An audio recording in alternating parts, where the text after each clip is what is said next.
ಸೋತೀನಿ ಅಂತ ಬಂದ್ರೆ ಮೊದಲ ಸೋತು ಹೋಗಿರ್ತೀನಿ ನಾನು.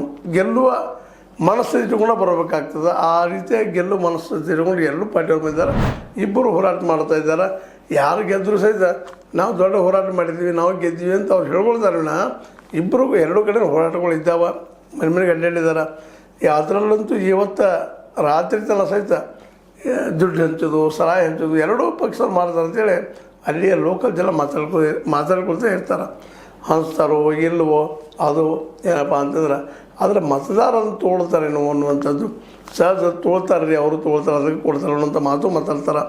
ಆದರೆ ಇವತ್ತು ಮತದಾರ ಭಾಳ ಎಚ್ಚರಿಕೆಯಿಂದ ಈ ವಿಷಯದಲ್ಲಿ ಹೆಜ್ಜೆ ಇಡಬೇಕಾಗಿದೆ. ಯಾಕಂದ್ರೆ ದುಡ್ಡು ತೊಗೊಳ್ಳಿ ಬಿಡಲಿ, ಯೋಗ್ಯರಿಗೆ ಯಾರು ಯೋಗ್ಯ ಅದರಪ್ಪ ಅವರಿಬ್ಬರಲ್ಲಿ, ಅದು ಮತ್ತೆ ಯಾರು ಅದಾರಲ್ಲ ಅದನ್ನು ಯೋಚನೆ ಮಾಡಿ ಆದಷ್ಟು ಅಂಥ ವ್ಯಕ್ತಿಗೆ, ಯೋಗ್ಯ ವ್ಯಕ್ತಿಗೆ, ಪ್ರಾಮಾಣಿಕ ವ್ಯಕ್ತಿಗೆ ಮತ ಹಾಕೋದು ಯೋಗ್ಯ.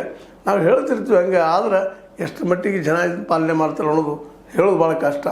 ಯಾಕೆ ಇನ್ನೂ ನಮ್ಮಲ್ಲಿ ಏನಪ್ಪ ಅಂದ್ರೆ ಅಶಿಕ್ಷಿತ ನಾವು ಹೇಳ್ಬೋದು, ಶಿಕ್ಷಿತ ಹೆಚ್ಚಾಗೈತಿ ರೀ, ತಿಳುವಳಿಕೆ ಬಂದದ ಹಾಗೆ ಹೀಗೆ ಅಂತೇಳಿ. ಆದರೆ ಇನ್ನೂ ಭಾಳಷ್ಟು ಜನ ಕಲ್ತವ್ರ ಜನ ಮಾಡಿರ್ತಾರೆ, ಅವರು ತಪ್ಪುಗಳು ಮಾಡ್ತಾ ಇರ್ತಾರೆ. ಒಂದಿಷ್ಟು ಅದು ಪೂರ್ಣ ಪ್ರಮಾಣದ ಹೆಜ್ಜೆ ಕಲಿಕೆ ನಮ್ಮಲ್ಲಿ SLC ಬರೆಯೋಕ್ಕೆ ಹೋದಾಗ ಸೇವನಕ್ಕೆ ಬರುವಂಥ ಜನಗಳು ಅವರಿಂದ ಎಷ್ಟರ ಮಟ್ಟಿಗೆ ಈ ವ್ಯವಸ್ಥೆ ಬದಲಾಗ್ತಿತ್ತು ಗೊತ್ತಿಲ್ಲ. ಆದರೆ ಇಲ್ಲೇ ಏನಪ್ಪ ಅಂತಂದ್ರೆ ಒಂದು ಭಾವ ಅಂದ್ರೆ ಜಾತಿ ಭಾವ ಇರ್ಬೋದು, ಮತ್ತೊಂದು ಭಾವ ಇರ್ಬೋದು, ಭಾಷೆ ಭಾವ ಇರ್ಬೋದು. ಇಲ್ಲಂತೂ ಲಿಂಗಾಯತ್